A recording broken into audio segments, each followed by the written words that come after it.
सीधा चलते हैं। आज की जो मुख्य अतिथि मीनाक्षी लेखी जी हैं, उनको आमंत्रित करते हैं। और काफी ध्यान से मीनाक्षी जी सारी बातें वो सुन रही थी, अलग अलग इंडस्ट्री से जो रिप्रेजेंटेशन यहाँ कर रहे हैं। तो मुझे लगता है कि मीनाक्षी जी आए और अपनी बात कहें। मीनाक्षी जी। नमस्कार। नमस्कार आपको, पंकज जी को, आपको, इंडिया न्यूज को, और मोहन गर्ग जी को खास तौर पे बहुत बहुत आभार और धन्यवाद। एक ऐसे वर्ग से जोड़ने के लिए कि जो हमारे मन में बसता है, वक्त बेवक्त हमारे साथ भी जुड़ा रहता है, लेकिन अक्सर बात करने की कुछ ना कुछ अव्यवस्था होने के कारण बहुत सारी बातें हम तक नहीं पहुंच पाती, और जब मुश्किल आती है सिर्फ तभी बात आती है। मगर मुझे ऐसा लगता है कि किसी भी देश को तरक्की करनी है, आगे बढ़ना है, तो उस देश की बिजनेस क्लास को निग्लेक्ट करके कोई भी देश आगे नहीं बढ़ सकता। और प्रधानमंत्री जी का जो फोकस रहा है जब से कार्यभार संभाला है 2014 से अब तक, वो देश को कहीं ना कहीं सक्षम बनाने के ऊपर बहुत अधिकतर ध्यान दिया गया है। और बुनियादी जो विषय हैं जिनको अब तक हाथ नहीं लगाया जा रहा था, उन बुनियादी विषयों के ऊपर इस प्रकार से ध्यान दिया गया है कि बहुत सारी ऐसी समस्याएं समाज में रही, हमारी अर्थव्यवस्था में रही, जो एक एक करके उनको हटाया गया। फर्ज कीजिए जीएसटी। जीएसटी अगर नहीं था तो 70% तक कीमत जो है वो टैक्स में चली जाती थी। 48 से 50% तक सीधे तौर पर जाती थी, जिसका लोगों को संज्ञान भी नहीं था। टैक्स कलेक्शन कम था, कीमतें ज्यादा और सबको असुविधा थी। तो जो बिचौलियों वाली बात आती है, जिसमें इंस्पेक्टर राज वाली बात आती है, उस इंस्पेक्टर राज को एक ही झटके में स्लैश कर दिया, एक ही झटके में खत्म कर दिया। और शुरू के कुछ समय पर असुविधा जरूर रही होगी, लेकिन तमाम राज्यों को ऑन बोर्ड लेकर, केंद्र सरकार की व्यवस्थाओं को ऑन बोर्ड लेकर जीएसटी का आगमन हुआ। और आज मेरे जितने व्यापारी भाई यहाँ पर उपस्थित है, बहनें उपस्थित है, उन सबको इस बात का संज्ञान लिया होगा कि जीएसटी से सबको फायदा हुआ है। जो शुरू में लोग तकलीफ में है, ऐसा है वैसा है, सब चल रहा था, पर कोई भी व्यवस्था को जब हम बदलते हैं या बदलना चाहते हैं तो शुरू का जो प्रोसीजर प्रोसेस, नई प्रोसेसेस को शुरू करने की बात होती है, थोड़ी बहुत दिक्कतें आती है, लेकिन वो दिक्कतें फाइनली आराम से काम हो उसके लिए होती है। आज आपने जो मुझे सिल्वर इंडस्ट्री की बात बताई, मैं आपको ये बता सकती हूँ कि मैं चांदी के बारे में मेरे को ऐसा लगता था मेरे मेरे पास जानकारी है, सोने के आभूषणों के बारे में मेरे पास जानकारी है, क्योंकि करोल बाग का क्षेत्र मेरा अपना क्षेत्र है, मेरा लोकसभा संसदीय क्षेत्र है।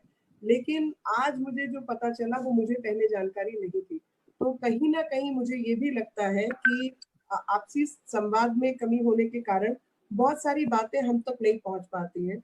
वहां पर सोने के जो हमारे छोटे कारीगर हैं, जो सोना लेते हैं दुकानों से और उसका आभूषण बनाकर बेचते हैं, उन सबकी रोजी रोटी बंद हो गई थी, क्योंकि दिल्ली सरकार ने पोल्यूशन लेकर, एनवायरमेंटल कारणों से, ऐसे वैसे करके उनकी सबकी जो वर्कशॉप्स है वो सील कर दी थी। अब मैंने उसकी बहुत लड़ाई लड़ी है, मैं आपको बता भी नहीं सकती कि भले सील करने एमसीडी जाती है, क्योंकि वो आदेश होता है कभी कोर्ट के माध्यम से, कभी किसी न किसी दिल्ली सरकार के माध्यम से, लेकिन पोल्यूशन है, फायर है, ये इस तरीके की जितनी डिसीजन मेकिंग है, चाहे वो इंडस्ट्री से जुड़ी हुई है, चाहे वो कामकाजी चीजों से जुड़ी हुई है, स्मॉल मीडियम स्केल से जुड़ी हुई है, वो सब की सब जो ताकत है, जो पावर है, वो दिल्ली सरकार के पास रहती है। और जो क्वाज़ी फेडरल स्ट्रक्चर हमारी पॉलिटी का है, उसमें एक अकेले नहीं चल सकता, वो पहिए की दो धुरियां हैं जिसके ऊपर दोनों को साथ चलना होता है। तो अड़चन कहीं ना कहीं एक धुरी से लगाई जा रही है, लगातार लगाई जा रही है। अभी आपने देखा तो मेडिकल सेवाओं तक को लेकर लगाई जा रही है, एक ऐसे व्यक्ति द्वारा जो कि कभी खुद दिल्ली का नागरिक खुद भी नहीं था, जो उत्तर प्रदेश में रहता था और दिल्ली का मुख्यमंत्री बन चुका है। खैर, आज राजनीति की बात नहीं करते हुए मैं एक चीज क्लैरिफाई करना चाहती हूँ कि हमें कहीं ना कहीं आप सब लोग जो जुड़े हुए हैं, जो प्रोड्यूसर्स हैं, जो ट्रेडर्स हैं, जो जैसे बीकानेर वाले जैसी बड़े ब्रांड के नवरत्न अग्रवाल जी। अग्रवाल साहब, ये सब लोग एमएसएमई में कवर होते हैं। तो आप कॉर्पोरेट अफेयर्स मिनिस्ट्री की तरफ नहीं, बल्कि आपको एमएसएमई की तरफ देखना है। और एमएसएमई की तरफ जब आप देखेंगे तो आपको समझ आएगा कि सबसे पहले तो ये करना है कि अपने जितने व्यापारी भाई बहन हैं वो लोग एमएसएमई में अपने आप को रजिस्टर करें। एमएसएमई सेक्टर की आज जो सबसे बड़ी बात इस सरकार ने की है वो एमएसएमई की डेफिनेशन परिभाषा बदल कर की है, और उसमें छोटे से छोटा और बड़े से बड़ा वो स्लैब ही बदल दिया है। माइक्रो इंडस्ट्री का स्लैब बदला है, स्मॉल इंडस्ट्री का स्लैब बदला है, मीडियम का स्लैब बदला है, और ये सब स्लैब बदलने के कारण बहुत सारी इंडस्ट्रीज जो है वो शामिल हो गई हैं इसके अंदर। तो चाहे वो सोने के आभूषण बनाने वाले लोग हैं, चाहे वो चांदी के आभूषण बनाने वाले लोग हैं, सबको आवश्यकता है कि वो अपने आप को एमएसएमई के तहत रजिस्टर करें।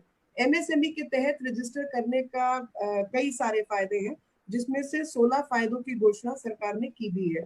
अभी अगर हम 20 लाख करोड़ के पैकेज को बांटकर देखते हैं तो मुझे लगता है कि इसमें एक बात स्पष्ट है कि भारत सरकार का इरादा क्या है। भारत सरकार का इरादा बिल्कुल साफ है कि जो भी लाभ पहुंचे, हम सबकी खरीदारी का लाभ भारत के लोगों को मिलना चाहिए। यानी अगर मैं खरीदती हूँ तो मेरे को भी अच्छी से अच्छी क्वालिटी का सामान मिले, और जो बेचने का फायदा है मेरे कारण दूसरे देश की अर्थव्यवस्था नहीं बल्कि मेरे अपने देश की अर्थव्यवस्था सुदृढ़ हो, ताकि मुनाफा कमाने वाले भी कोई और नहीं बल्कि भारतीय हो।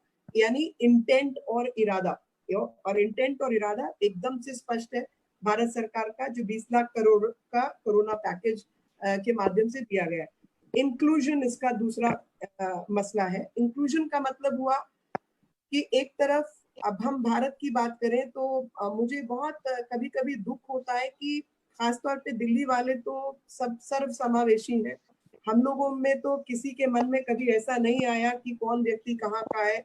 हमें लगता है कि दिल्ली भारत की राजधानी है तो पूरे भारतीयों का अधिकार दिल्ली के ऊपर है, ऐसा मैं मानती हूँ, और मुझे लगता है ऐसा ही पूरी समक्ष दिल्ली वाले मानते हैं। और अगर ऐसा नहीं होता तो अरविंद केजरीवाल जैसा व्यक्ति दिल्ली का मुख्यमंत्री कभी नहीं बनता, क्योंकि उसमें सबसे पहला प्रश्न आता कि आप बताइए आप कहाँ पैदा हुए थे। आप हरियाणा में पैदा हुए हैं। आप बताइए आपका वोटर आईडी कहाँ का था, आप कहाँ रहते थे। तो आप उत्तर प्रदेश का आपका वोटर आईडी था, आप वहां रहते थे। और इन सबके मामलों के बीच में भी आपको दिल्ली ने स्वीकारा और आपको दिल्ली का मुख्यमंत्री चुनने दिया। और सिर्फ ये खुद नहीं, गोपाल जी से लेकर तमाम ऐसे लोग हैं जिनका दिल्ली से कुछ लेना देना नहीं था, लेकिन बावजूद उसके आज दिल्ली में एमएलए बने बैठे हैं। तो सर्व समावेशी होने का मतलब ही ये है कि भले ही हम एक प्रदेश या एक क्षेत्र या एक शहर में रहते हो, लेकिन भारत का कोई भी व्यक्ति वहां पर उसका स्वागत है, क्योंकि उस प्रदेश की, उस क्षेत्र की, उस शहर की अर्थव्यवस्था में हर एक व्यक्ति का योगदान है। अब आप अंदाजा लगाइए, कंस्ट्रक्शन इंडस्ट्री, दिल्ली में सबसे बड़ी कंस्ट्रक्शन इंडस्ट्री है। छोटा बड़ा कोई ना कोई व्यापारी चाहे 200 गज के मकान को रीबिल्ड करता है, चाहे 100 गज के मकान को रीबिल्ड करता है, चाहे 50 गज के क्वार्टर की 3 मंजिल बनाता है और उसको एक एक मंजिल को फ्लैट करके बेचता है, चाहे झुग्गी की जगह पे मकान खड़े हो जाते हैं, चाहे बड़ी बड़ी मॉल्स बन जाती हैं। तो कंस्ट्रक्शन इंडस्ट्री का इस दिल्ली शहर की अर्थव्यवस्था में बहुत बड़ा योगदान है। और अगर कंस्ट्रक्शन इंडस्ट्री का, कॉन्ट्रैक्टर्स का, इन सब का योगदान है, तो क्या कॉन्ट्रैक्टर्स या कंस्ट्रक्शन जो है बिना मजदूर के हो सकता है? आपने सारे माइग्रेंट मजदूरों के साथ क्या हाल बेहाल किया, तो वो दिल्ली की अर्थव्यवस्था को भुगतान करना पड़ेगा, क्योंकि अब आपको मजदूर भी नहीं मिलेंगे और अब आपके पास कंस्ट्रक्शन की सुविधा भी महंगी होने जा रही है। और लोगों को जो फायदा चाहिए था, कोई छोटा मोटा काम है, रिपेयर है, प्लम्बिंग है, इलेक्ट्रिशियन का काम है, उसके लिए तकलीफ बढ़ेगी, क्योंकि वो सब अर्थव्यवस्था जो है माइग्रेंट लेबर पे आश्रित थी। वेंडर्स की बात कीजिए, सबको खोंचे वाला, कभी किसी को मटरा खाना होता है, किसी को शकरकंदी खानी होती है, किसी को गोलगप्पे पसंद है, वो सब वेंडर जितने हैं वो सारे माइग्रेंट लेबर हैं, जो कि सीजनल तौर पे दिल्ली में आते हैं, सीजन पे अपना काम करते हैं, चले जाते हैं। अब माइग्रेंट लेबर को आपने भगा दिया तो अब आपको वो जो सस्ते दामों पर आपको सुरक्षित आहार मिल रहा था, हर व्यक्ति को कुछ ना कुछ खाने पीने के लिए मिल जाता था, आपको वो भी नहीं मिलने जा रहा है। अब आप महंगी दुकानों से खरीदिए, जहां पर या तो किराया है, या म्युनिसिपल टैक्सेस है, या बिजली का बिल है, या तमाम चीजें, तो वो सब कॉस्ट में ऐड होता है। लेकिन जो सर्वस्पर्शी 20 लाख करोड़ का पैकेज है, वो उन वेंडर्स का, उन माइग्रेंट लेबरर का ध्यान रखते हुए बनाया गया है। और किसानों के रूप में या रूरल इंडिया के रूप में अर्थव्यवस्था मजबूत करने के लिए उस पर काम किया जा रहा है। और उसको आप ध्यान से पढ़ेंगे तो मेरे पास अभी तक 150 वेंडर्स की मेरे क्षेत्र की लिस्ट आ चुकी है, जिनको हमने 10,000 रुपए की सुविधा देने की बात की है कि छोटा सा वर्किंग कैपिटल का इंतजाम उनके लिए हम कर पाए, और ये इस पैकेज के माध्यम से हम उपलब्ध करवा पा रहे हैं। और इन्वेस्टमेंट, यही जो इंटेंट है वो कारगर साबित होता है इंक्लूजन में, और इंक्लूजन के साथ आता है इन्वेस्टमेंट। तो छोटी छोटी इन्वेस्टमेंट, कभी हम लोग भी किसी को 10,000, 15,000, 25,000 रुपया मुहैया करवाएंगे, अगले का काम चल पड़ेगा, वो पैसा वापस आ जाएगा, और वापस कुछ देर से आएगा, कैसे आएगा, लेकिन एक घर में 5 प्राणियों का पेट भर जाएगा, ये अपने आप में मुझे लगता है बहुत बड़ी बात है, और इस पर हम सबको कहीं ना कहीं जुड़े रहने का और ध्यान देने की आवश्यकता है। फिर आती है बात इंफ्रास्ट्रक्चर की। देश में कोई भी व्यापार या कोई भी काम हम लोग नहीं कर सकते जब तक कि आपका इंफ्रास्ट्रक्चर पर काबिज तरीके से काम ना हो। इंफ्रास्ट्रक्चर मतलब क्या? Fundamental changes. फंडामेंटल चेंजेस का मतलब है कि दिल्ली में मैं तो पैदा भी यही हुई हूँ, पली भी यही हूँ, बड़ी भी यही हुई हूँ। मुझे वो दिन कभी नहीं भूलते जब हमारे यहाँ पे लोड शेडिंग होती थी। और मुझे याद है कि 90-95 में, 92-95 में जब मेरे बच्चे छोटे छोटे थे, पैदा हुए, तो गर्मी के मारे बुरा हाल हो जाता था, क्योंकि बिजली 18 घंटे गायब रहती थी। तो आप ये समझिए, कैपिटल सिटी दिल्ली में 18 घंटे बिजली ना आए और आप डीजल का जनरेटर फूक फूक कर अपना घर चलाएं, तो क्या हालत होगी। क्योंकि जब आप बार बार डीजल का जनरेटर चलाते हैं तो उस समय पर जो है पोल्यूशन भी बढ़ता है, नॉइज पोल्यूशन भी होता है, एयर पोल्यूशन भी होता है, और साथ में डीजल की जो ब्लैक होती थी वो भी हम सबको मालूम है। ये सब जो बेसिक चीजें हैं, किसी इंडस्ट्री को सेटअप करने से पहले आप बात ही नहीं कर सकते जब तक आपके पास इलेक्ट्रिसिटी पर्याप्त ना हो। तो इस सरकार ने आते ही सबसे पहले इलेक्ट्रिसिटी के ऊपर काम किया, और मुझे खुशी है इस बात की कि देश के हर गांव में बिजली पहुंचाने का काम भारत सरकार ने पहले 5 साल में किया। यानी मोदी सरकार ने सबसे पहले ऐसा इंफ्रास्ट्रक्चर तैयार किया जहां पर हर गांव के अंदर आपको बिजली पहुंचाई जाए, हर घर के अंदर बिजली हो। और इस काम के लिए मैं आभार प्रकट करना चाहती हूँ भारत की सरकार को, कि हम इंडस्ट्री की बात में करेंगे, उससे पहले हम जो बेसिक रिक्वायरमेंट पावर का है हम उसको पूरा करेंगे। तो बेसिक रिक्वायरमेंट पावर का पूरा क्या? विश्वजीत जी ने अपनी बात में माइनिंग की बात को जोड़ा। तो माइनिंग की बात को जोड़ने का सीधा सीधा जो तात्पर्य है, माइनिंग का सबसे ज्यादा लाभ किसको है? इंडस्ट्री को है। पावर जनरेशन होगी, अगर कोयले की माइनिंग ठीक होगी, ज्यादा से ज्यादा लोग कोयले की माइनिंग में जुड़ेंगे, तो आप आत्मनिर्भर भी होंगे। आप आज ऑस्ट्रेलिया से कोयला इंपोर्ट कर रहे हैं, मैं नहीं कह रही कि कोयला इंपोर्ट मत कीजिए ऑस्ट्रेलिया से, कई बार इंपोर्ट करना पड़ता है, लेकिन जब आपके अपने देश में कोयला है तो आप इंपोर्ट क्यों कर रहे हैं? तो यहाँ पर कहीं ना कहीं आपकी जो प्राइवेटाइजेशन की व्यवस्था थी या माइनिंग की लीज की लाइसेंस की व्यवस्था थी, उसमें गड़बड़े थी। उस अव्यवस्था को दुरुस्त करके आप इंडस्ट्री को ही फायदा पहुंचाने का काम कर रहे हैं, जो कि भारत सरकार ने पॉलिसी बदलकर ऐसा काम किया है, इंफ्रास्ट्रक्चर में फायदा पहुंचाने का प्रयास किया।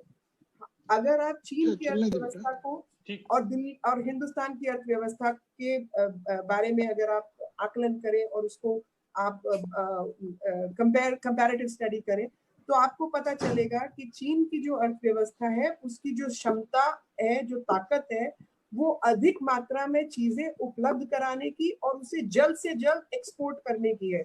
यानी उनकी पोर्ट, रोड और एयरपोर्ट की जो कनेक्टिविटी है वो बहुत अच्छी है। वो तुरंत हर चीज को जहाज पे भेज सकते हैं, वो तुरंत हर चीज को निकाल सकते हैं और प्रोड्यूस कर सकते हैं। यानी लॉजिस्टिक चेन का जो परफेक्शन है वो कहीं ना कहीं बहुत ज्यादा है। और हमारे यहाँ पर ठीक उसका उल्टा है। हमारे कभी ट्रक की स्ट्राइक होगी, कभी सड़क टूटी हुई मिलेगी, कभी हमारे जो पोर्ट है वहां तक नहीं पहुंचेगी।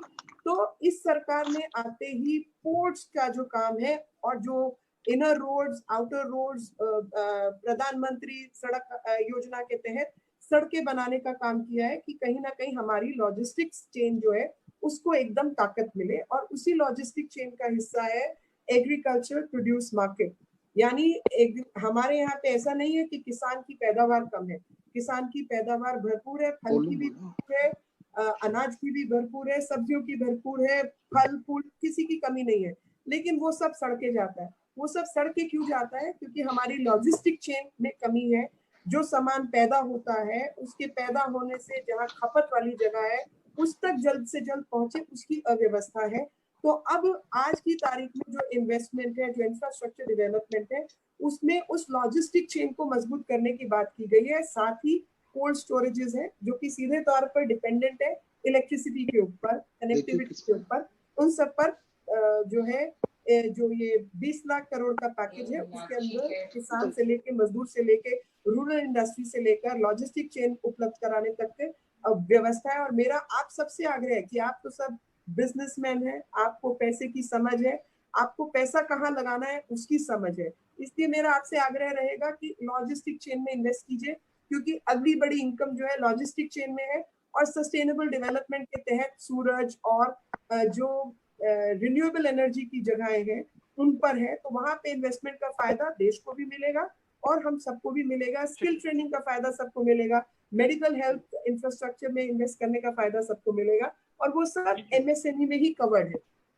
ठीक है, तो बुनियादी ढांचा इंफ्रास्ट्रक्चर का बेहतर हो उस पर काम किया गया। और इसी तरीके से इनोवेशन के ऊपर, इनोवेशन का एक उदाहरण मैं आपको देना चाहती हूँ कि जब ये कोरोना वायरस की दिक्कत दिल्ली में चल रही थी तो मैंने चारों तरफ पढ़ाई की, पता किया, तो स्टैनफोर्ड यूनिवर्सिटी का एक कागज मिला, पेपर, उसके अंदर था कि केवल एक चीज है जो 100% इलाज है कोरोना वायरस को मारने का, और उसका नाम है अल्ट्रावायलेट सी ग्रेड की रेज। ना यूवीसी रेज पे काम करना और थोड़ा खतरनाक है क्योंकि जीवित वस्तु उसके रास्ते में नहीं हो सकती, क्योंकि मेरा हाथ तो म्यूटेशन होगा। तो यूवीसी रेज को आधार बनाकर जो रोबो हमने पता किया उसकी कीमत 10 से 12 लाख है। अगर हम इंपोर्ट करते हैं विदेशों से, तो चीन से करें कहीं से करें, यूवीसी रेज वाले रोबो की कीमत 12 लाख रुपए है। एक यंग व्यक्ति जिसने अपनी एक स्टार्टअप बनाई आविष्कार के नाम से, हमारे साथ जुड़ा हुआ है, मेरे क्षेत्र में रहता है, 5 इंजीनियर्स, और लगातार जब दिक्कत होती थी तो मेरी आदत है मैं सबसे पूछ लेती हूँ जो मेरे को लगता है उस क्षेत्र के एक्सपर्ट्स हैं। तो मैंने उनको कहा, मैं कहा बेटा कुछ ऐसा नहीं है कि हम यूवी रेस के माध्यम से उनको मार सके? बोला मैम है। तो मैंने कहा करके दिखाओ कुछ, तो उसका हम प्रबंध करें। तो आपको खुशी होगी जानकर कि मात्र 55,000 रुपए के अंदर जो है 55 से 60,000 लगा लीजिए, क्योंकि हमने तो एक एक्सपेरिमेंट किया था तो 50-55 में हमारा बन गया, लेकिन जीएसटी बीएसटी लगेगा तो 60,000, 12 लाख की चीज हमने 60,000 रुपए में बनाई है। तो ये जो शोध की और इनोवेट करने की या इनोवेशन की जो क्षमता भारत में है वो मुझे नहीं लगता किसी और देश में है। उसकी जो कॉस्ट थी, जो कॉस्ट बढ़ती थी, वो कॉस्ट बढ़ती थी सेंसर्स के माध्यम से। हमने सेंसर कम किए और उसको इंटरनेट से जोड़ा, और हमारा एक रोबो सिर्फ फोन के आधार पे ताकतवर रोबो बन गया, और जिसकी कीमत सिर्फ 55,000 रुपया थी। तो मेरा मतलब मकसद आज आप सबके साथ जुड़ने का यही है कि इन 5-6 विषयों पर आप सब व्यापारी वर्ग के मेरे भाई बहन जुड़े, भारत को भी ताकतवर बनाए, खुद भी समृद्ध बने, और अपने कार्य से सब चारों तरफ समृद्धता को फैलाएं। एमएसएमई की जो जितनी स्कीम्स हैं उन सबका लाभ उठाएं, और जितने लोग हैं अधिक से अधिक लोगों को रोजगार भी दें, ईपीएफ के माध्यम से लोगों को संरक्षण दें, इंश्योरेंस अपने स्टाफ की करवाएं, उनको प्रधानमंत्री। मीनाक्षी जी मैं आपको रोक रहा हूँ क्योंकि बहुत सारे सवाल हैं, बहुत सारे कारोबारी हैं जो आपसे अपनी बात कहना चाहते हैं, तो मैं चाहूंगा कि आप उन बातों को आगे भी कंटिन्यू कर लेगा। हम कुछ सवाल और ले लेते हैं। जी डेनवर डीओ के प्रेसिडेंट विजेश गुप्ता जी हमारे लाइन पे हैं। विजेश गुप्ता जी सुन पा रहे हैं? हम अगला सवाल लेते हैं। जी जी मोहन जी। ब्रजेश जी को मैसेज किया था, लाइन पर नहीं आए अभी। ब्रजेश गुप्ता जी अभी नजर आ रहे हैं पंकज जी, लेकिन मैम ऐसा है कि हम पत्रकार हैं और हमारा पेशा पत्रकारिता है, तो हमें जो है आदत है सवाल करने का भी जो है, तो हम सवाल भी करते रहते हैं। तो हम भी करेंगे सवाल आपसे, लेकिन उससे पहले हम पंकज जी। नमस्कार विष्णु जी, पंकज जी नमस्कार। जी नमस्कार विजय जी, गुप्ता जी जुड़ गए हैं मैम, तो पहले जी। उन्हीं का सवाल ले लेते हैं। जी पंकज जी। जी विजय जी, अपनी बात कहें। जी आप सांसद महोदया मीनाक्षी लेखी जी और विष्णु मित्तल जी लाइन पर हैं। आपका विषय आत्मनिर्भर भारत बहुत अच्छा विषय है, लेकिन मैं जैसा देख रहा हूं पिछले 20 वर्षों में हमारा देश चाइना निर्भर देश हो गया है। और इसका कारण है कि हमारे देश की जो ब्यूरोक्रेसी है, जो हमारे गवर्नमेंट डिपार्टमेंट के ऑफिसर हैं, उन्हें मालूम ही नहीं है कि उनको किस लिए बनाया गया है। उनका काम सिर्फ इंडस्ट्री को, अपने क्लाइंट्स को हैरेस करना है। एक वो इंडस्ट्रियलिस्ट जो 100 करोड़ 200 करोड़ का बिजनेस करता है, इन्वेस्टमेंट करता है, सैकड़ों लोगों को एम्प्लॉयमेंट देता है, उसको ऐसा बिहेव करते हैं जैसे आप अपने नौकर से भी नहीं करते होंगे।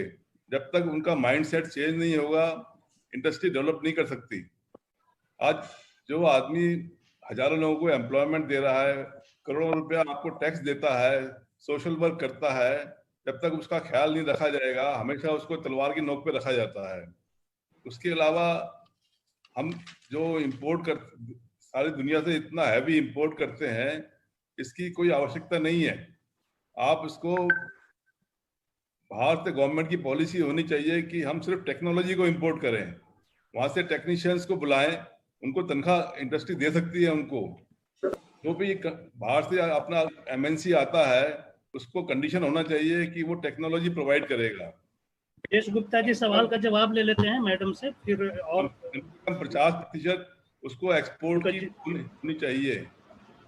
अगर इन कंडीशंस को वो करता है तो उसको आप अलाउ कीजिए, अदरवाइज अलाउ मत कीजिए। यहाँ का जो इंडस्ट्रियलिस्ट है, यहाँ के जो इंजीनियर है, वही अपने आप में इतना प्रोडक्शन कर सकते हैं यदि उनको एनवायरनमेंट मिले। अगर एनवायरनमेंट मिलेगा, उसके अलावा आप एनआरआईज को बुलाइए। दुनिया में इतने एनआरआईज हैं कि वो आने को तैयार बैठे हैं, लेकिन उसे सिर्फ एनवायरनमेंट की आवश्यकता है। उसे यदि हम एनवायरनमेंट देंगे तो हजारों लाखों लोग आने को तैयार हैं, पैसा भी लाने को तैयार है, नो हाउ भी लाएंगे, और हमारी समस्या हल हो जाएगी। ठीक है विजय गुप्ता जी, थैंक यू, आपने अपनी बात रखी। हम आपके सवालों का जवाब जो है मीनाक्षी लेखी जी से ले लेते हैं। मीनाक्षी जी। बिल्कुल, गुप्ता जी ने सही बात कही है और मैं इनकी बात से पूर्ण रूप से सहमत हूँ। और मुझे सिर्फ ये बताना है कि आपकी क्लैरिफिकेशन के लिए कि आपने कहा 20 साल, मैं उससे थोड़ा सा बढ़ाऊंगी और वो है सन 1984। सन 1984 में इंदिरा गांधी जब तक जिंदा थी, तब तक भारत की चीन की जो नीति थी, बीच में अटल बिहारी वाजपेयी की भी सरकार आई, जनता पार्टी की भी सरकार आई और अटल बिहारी वाजपेयी जी भी उसके फॉरेन मिनिस्टर रहे, लेकिन चीन की नीति में 62 से 84 तक कोई तब्दीली नहीं थी। और ये समय था जब भारत चीन से कहीं आगे था।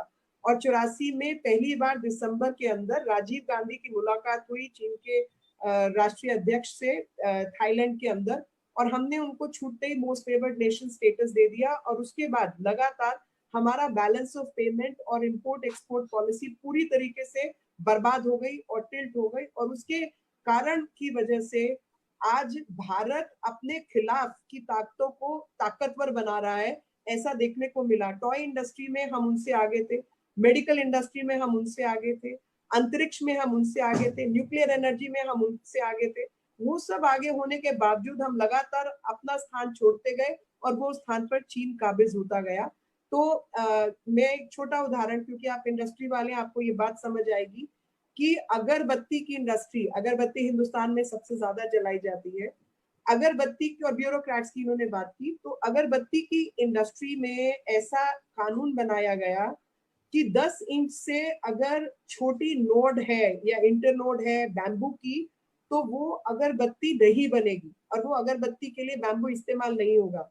अब भारत में जो पैदा होने वाला बांस है, वो अधिक, सबसे अधिक बांस भारत में उगता है, लेकिन उसमें जो नोड और इंटर नोड के बीच का डिस्टेंस है वो 8 इंच 7 इंच ऐसे है, 9 इंच। 10 इंच से ऊपर वाला बांस बहुत कम पैदावार होता है। 10 इंच से अधिक वाला या 10 इंच वाला जो बांस है वो चीन में अधिक पैदावार होता है। अब आपको अगर अगरबत्ती जलानी है तो आप मुझे बताइए कि वो 10 इंच की है या 8 इंच की है। आपको फर्क पड़ता है या किसी भी अगरबत्ती खरीदने वाले को फर्क पड़ता है? तो हम बहुत अच्छा अगरबत्ती की इंडस्ट्री खत्म कर दी और यहाँ तक कि बांस और अगरबत्ती जैसी चीजें हम चीन से इंपोर्ट करने लगे और उसमें खाली खुशबू डालने का हमने काम कर दिया। ये 5,000 करोड़ रुपए की इंडस्ट्री है जिसमें कितने हजार लोगों को नौकरी मिलती थी, काम मिलता था और कितने लोगों को ये बनाने का भी काम मिलता था। तो ब्यूरोक्रेसी ठीक ऐसे नियम बनाती है, ऐसे काम करती है जो कि राजनेता उसको कहते हैं। तो राजनेता अगर भ्रष्ट होंगे तो आपकी ब्यूरोक्रेसी भी भ्रष्ट होगी और वो राजनेताओं की बात मानती है। कभी कभी ओवररीच करने का प्रयास जरूर रहता होगा, लेकिन अगर आपका नेता मजबूत है, भ्रष्टाचार से मुक्त है, तो ये समझ लीजिए आप अगर कोई बात मान लीजिए मेरे सामने लेकर आएंगे तो आपको लगता है कि कोई ब्यूरोक्रेट की हिम्मत होगी उल्टा काम करने की, क्योंकि आप पकड़ लेंगे ना कि भाई इसको ऐसे नहीं करके दो। तो ये अव्यवस्था रही जिस व्यवस्था को हम लोगों ने ठीक करने का प्रयास किया। जी पंकज जी, आगे सवाल और कुछ हैं जुड़े हुए तो उनसे सवाल। जी हाँ, रवि हंस जी आना चाहते थे। रवि हंस, राजेंद्र अग्रवाल जी हैं, वो लाइन पे हैं। राजेंद्र अग्रवाल जी, सिटी पार्क। राजेंद्र जी, राजेंद्र अग्रवाल जी हैं, होटल सिटी पार्क। जी हाँ, राजेंद्र जी होटल और बैंक्वेट इंडस्ट्री को रिप्रेजेंट करते हैं। अगर वो आवाज सुन पा रहे हैं तो राजेंद्र जी अपना सवाल पूछेंगे। शायद वो उन तक आवाज नहीं पहुंच पा रही है पंकज जी। ठीक है, हम अगला आगे बढ़ाते हैं। रवि हंस जी हैं, ये जी हाँ, रवि हंस जी हैं, ऑटो पार्ट एसोसिएशन के प्रेसिडेंट हैं। तो रवि हंस जी अपनी बात रखिए।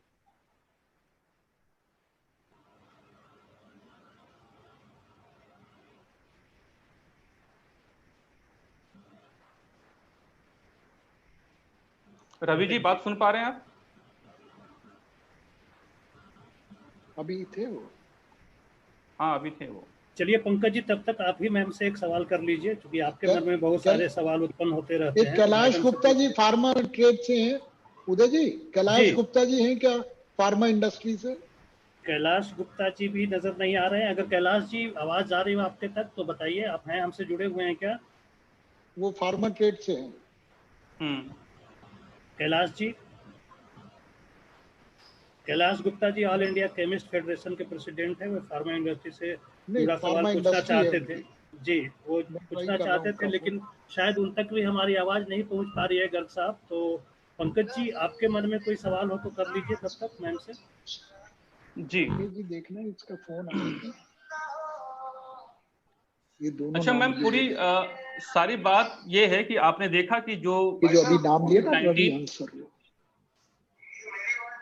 कोविड-19 के बाद जिस तरीके से मजदूरों का पलायन हुआ, कहीं न कहीं आपको ये लगता है कि कहीं कुछ मिसमैनेजमेंट रह गई, कोई व्यवस्था में कमी रह गई, जिसकी वजह से जो है प्रवासी मजदूर लौट गए और इसकी वजह से इंडस्ट्री को सबसे ज्यादा नुकसान झेलना पड़ रहा है। और जो प्रवासी मजदूर अब लौटना चाहते हैं उसके लिए सरकार के पास क्या पूरी व्यवस्था है और सरकार क्या किस तरीके से प्लान कर रही है ताकि इंडस्ट्री दोबारा से चालू हो सके? जी मैम। ये पीछे किसी की आवाज आ रही है, मैं जवाब शुरू कर दूं? जी हाँ मैम, आप जवाब दीजिए मैम। अच्छा, तो उसका जवाब सीधे तौर पर है कि राज्य सरकारों की फेलियर आप सबके सामने है। अगर दिल्ली के अंदर प्रवासी मजदूर काम कर रहे थे और दिल्ली के अंदर 3,500 करोड़ का कंस्ट्रक्शन सेस इकट्ठा हुआ उन्हीं मजदूरों की मेहनत के कारण, तो क्या दिल्ली का फर्ज नहीं बनता था कि उन प्रवासी मजदूरों की देखरेख करे? बल्कि जिस तरीके की अव्यवस्था, उनके मन में डर और खौफ बैठाने का काम और साथ में उनको जो है दूर दूर तक भेजने का काम जो है वो दिल्ली सरकार ने खुद किया। और यहाँ तक कि उनको ये खाना भोजन नहीं पहुंचाना, 36,367 टन का अनाज केंद्र सरकार ने दिल्ली को दिया और उसमें से केवल 63 टन अनाज जो है दिल्ली ने बांटा। आप मुझे बताइए कि भूखा आदमी जिसका जो रोज कमाता है रोज खाता है उसको अनाज तक नहीं पहुंचाने का काम, और उसमें मुझे ये मालूम है कि पहले 3 दिन के अंदर 70 टन तो मैंने बांटा है और मैं केवल एक सांसद हूँ, मेरे पास कोई बहुत व्यवस्था नहीं है, बावजूद उसके अगर ये काम मैं एक सांसद की हैसियत से कर सकती हूँ, तो दिल्ली सरकार के मुख्यमंत्री कितना बड़ा काम खड़ा कर सकते हैं, क्योंकि उनके पास तमाम व्यवस्थाएं हैं। केवल 63 टन अनाज बांटने का मतलब है कि जानबूझकर अनाज नहीं बांटा गया कि वो लोग यहाँ पर आराम से रह ना सके और वो दुखी होकर मैम आप दिल्ली की सांसद हैं, लेकिन आप बीजेपी की राष्ट्रीय प्रवक्ता भी हैं, इसलिए मैं बीच में आपको रोक एक सवाल करना चाहता हूं। अगर इसी चीज को नेशनल सिनेरियो को हम देखते हैं तो तमाम गुजरात हो गए या फिर और भी राज्य हैं, वहाँ सभी प्रवासियों का पलायन हुआ है मैम, तो इस पे आप क्या कहना चाहेंगे? तो प्रवासियों का पलायन तो सीधे तौर पे एक खौफ, एक डर की अव्यवस्था और उनके मन में इतना डर बिठा दिया। और मैं आपको आज लिख कर दे रही हूँ, कई जगहों पर तो राजनीतिक साजिश हुई है। गुजरात मुझे जानकारी है तो इसलिए बता रही हूँ कि गुजरात के अंदर लोगों को भड़काया गया है, जबकि वहां पे अव्यवस्था जैसी अव्यवस्था नहीं थी। उनको कहा गया भाग जाओ भाग जाओ भाग जाओ। कहीं ना कहीं कुछ ना कुछ मिसमैनेजमेंट लोकल लेवल पे हुआ है।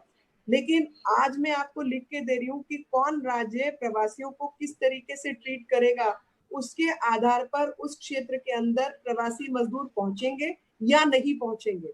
दिल्ली में आज मुख्यमंत्री का बयान है कि दिल्ली के अस्पतालों में किसी भी बाहर वाले का इलाज नहीं होगा। अब मान लीजिए कि कोई प्रवासी आपके यहाँ पर काम कर रहा है, उसको हार्ट अटैक आ गया और उससे कहा गया कि आप अपना कार्ड दिखाइए। उसने कहा मैं तो जी बिहार का रहने वाला हूँ, उत्तर प्रदेश का रहने वाला हूँ, चेन्नई का रहने वाला हूँ। तो आपके अगर अस्पताल में इलाज नहीं होगा वो क्यों आएगा? वो गुजरात चला जाएगा, क्योंकि उसके अंदर इस तरीके की डिस्क्रिमिनेटरी पॉलिसी नहीं होगी कि कोई वहां रहे किसी भी व्यक्ति के साथ कुछ भी असुविधा है तो वो असुविधा आपको मतलब उसको भरपाई करनी है, उसकी देखभाल आपका फर्ज बनता है। लेकिन अगर आप इस तरीके के माहौल पैदा करेंगे जहां पर आप मेरा पराया का अंतर करेंगे और भारतीय नहीं है, इस तरीके की हरकत करेंगे, ये गैर कानूनी है, वो एक अलग विषय है। लेकिन ऐसा माहौल, डर का माहौल पैदा करने की वजह से प्रवासी मजदूर वापस नहीं आएगा। ऐसे तमाम राज्यों को फायदा मिलेगा जो अपने लोगों की देखभाल करेंगे। और मुझे ऐसा लगता है जिस प्रकार से आदित्यनाथ जी ने उत्तर प्रदेश की कमान संभाली है, या नीतीश जी बिहार में काम करने का प्रयास कर रहे हैं, या उड़ीसा में अन्य जगहों पर काम हुआ है, गुजरात में काम हुआ, कर्नाटक पहले ही और उससे अच्छा कर रहा है। तो ऐसी सब जगहों पे इकोनॉमी अर्थव्यवस्था जो है वो बेहतर होगी। लेकिन जहां जहां राज्य संकीर्णता के साथ काम करेंगे उन सब राज्यों की हालत खराब होगी, ये बिल्कुल स्पष्ट है। जी पंकज जी। अच्छा, हमारे साथ एक सवाल है, योगेश सिंह जी का है दोबारा से। योगेश जी अपने सवाल करें आप। योगेश जी सुन पा रहे हैं आप?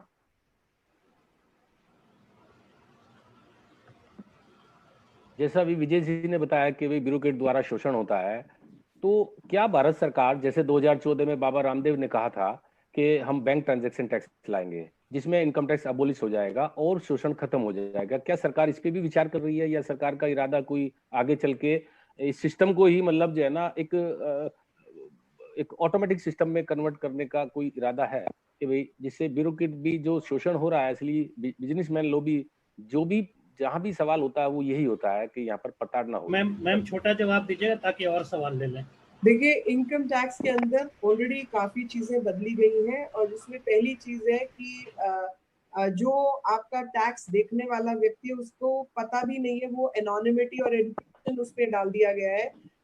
मान लीजिए कोई बैंगलोर में बैठा हुआ अधिकारी दिल्ली वालों का टैक्स देख रहा है, तो वो आपका सर्कल इंचार्ज वाला सिस्टम जो है वो कहीं ना कहीं समाप्त किया गया है इसी दुर्व्यवस्था को दिमाग में रखते हुए। अब फाइनली इनकम टैक्स ही खत्म हो जाएगा और कोई और टैक्स का फॉर्मेट आएगा। मैं फाइनेंस मिनिस्टर नहीं हूँ, ना मुझे इस विषय में कोई जानकारी है, तो इसलिए मैं इस पे कोई टिप्पणी नहीं करूंगी।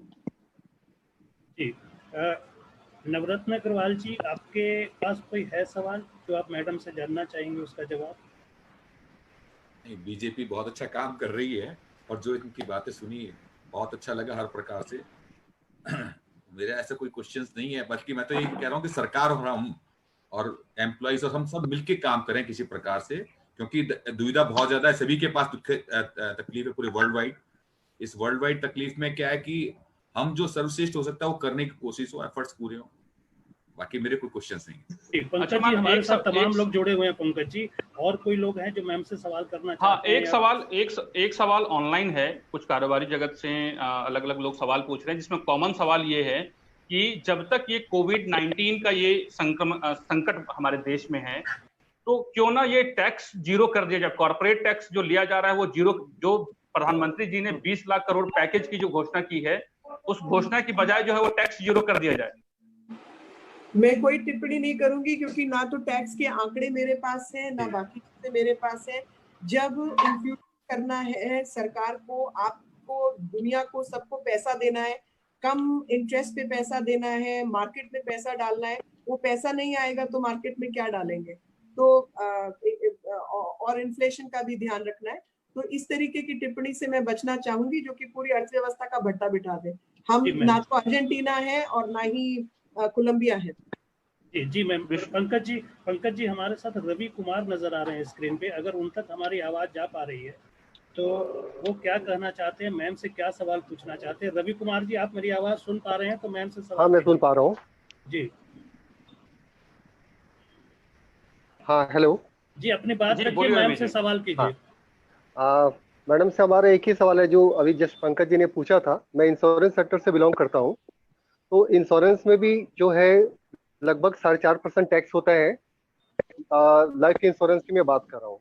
इसके लिए हमने श्री अनुराग ठाकुर जी को भी हमने विज्ञापन दिया था लखनऊ में, मैडम को भी हमने दिया है। तो इसमें क्या है तो कि आज के डेट में जो है ज्यादातर लोग अपनी पॉलिसी के अगेंस्ट में लोन ले रहे हैं, और ये एक सेविंग होता है। जो बहुत छोटे छोटे लोग जो सेविंग करते थे और आज वो अपनी पॉलिसी के बिहाफ पे लोन लेके अपना फर्दर काम चला रहे हैं। तो मैं मैडम से रिक्वेस्ट करूंगा कि इस पे जो सर्विस टैक्स है उस पर भी हटाया जाए, उसके लिए भी चर्चा होनी चाहिए संसद में। अगेन मेरे पास कोई आंकड़े नहीं है और इसका फायदा या नुकसान या क्या है उसकी जानकारी का अभाव होने के कारण मैं टिप्पणी नहीं करूंगी। ये जिन लोगों का काम है उन तक हम आपकी बात पहुंचा सकते हैं, और आपके जिसके जो भी प्रश्न है या दरख्वास्त है, सजेशंस है, आप वो कृपया करके लिखित में मेरे को ईमेल करें या चिट्ठी भेजें, हम उनको सही जगह पर पहुंचाने का प्रबंध करेंगे। पंकज जी, अब हमारे पास वक्त जो है 6 मिनट का बचा है जो हमने तय किया था। हमारे साथ उमेश पांडे जी जुड़े हैं, वो चार्टर अकाउंटेंट हैं। उमेश जी, अपना सवाल पूछिए मैम से। हमारे साथ विष्णु मित्तल जी भी जुड़े हैं, वो ट्रेजरर हैं बीजेपी से और एफसीए हैं, तो आप उनसे भी सीधा सवाल पूछ सकते हैं अगर कुछ टैक्स से जुड़ा हुआ मसला है। उमेश पांडे जी।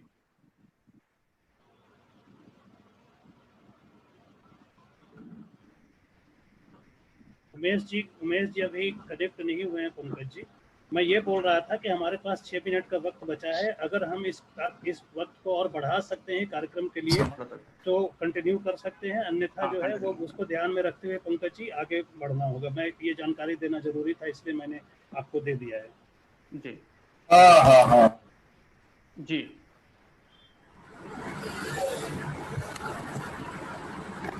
उमेश जी अभी भी नहीं जुड़े हैं पंकज जी, कंटिन्यू करिए आप। जी मैम, एक सवाल ये है कि जब केंद्र सरकार ने ये कहा है कि जब दिल्ली के जो सारे व्यापार खोल दिए गए हैं, तमाम जो कारोबारी जो दिल्ली एनसीआर में रहते हैं उनका एक बहुत बड़ा ये पंकज जी, उमेश जी जुड़ गए हैं। उमेश पाठक जी हैं, ये शायद इनका नाम आ रहा है, उमेश पाठक नाम से आ रहा है। खैर, पाठक जी हैं, पांडे जी हैं, जो भी इनका सवाल है मैडम से अगर जल्दी से कर लें। अच्छा डिस्कनेक्ट हो गए हैं पंकज जी।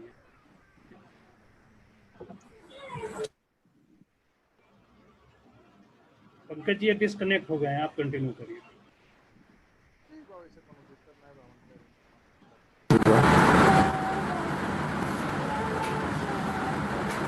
ठीक है पंकज जी आप नहीं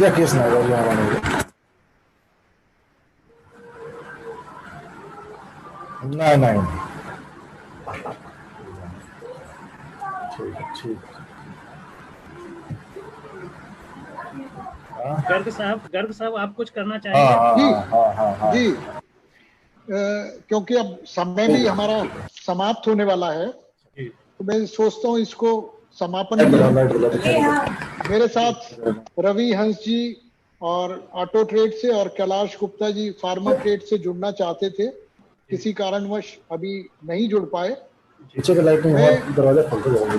मीनाक्षी लेखी जी का और अपने भाई विष्णु मित्तल जी का आज के इस कार्यक्रम को सफल बनाने के लिए बहुत धन्यवाद करना चाहता हूं।